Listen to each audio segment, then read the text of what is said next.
চোৱাচোন কিমান মজা লাগি আছে এনজয় কৰা ভাল লাগিছে এইটো চামাই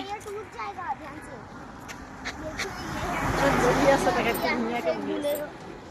মোৰ ল'ৰাই কি ধুনীয়াকৈ ভিডিঅ' বনাই আছে সৰুটোৱে ডাঙৰটো ইয়াত মস্তি কৰি আছে এইটো ভাল লাগিছে দেই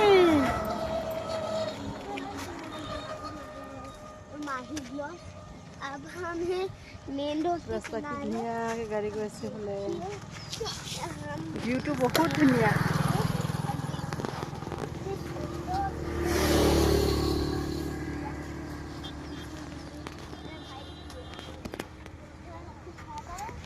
বাই বাই আজি কিমান কেজি 20 rupees কেজি কালিতো 20 টকা আছিলে চাও সাধাৰণ চাও মাহিন তৰমুজ কিনি পেলাই ভাল লাগিছে নামি গেছে গাড়ি সাইড দিকে লাগাইছে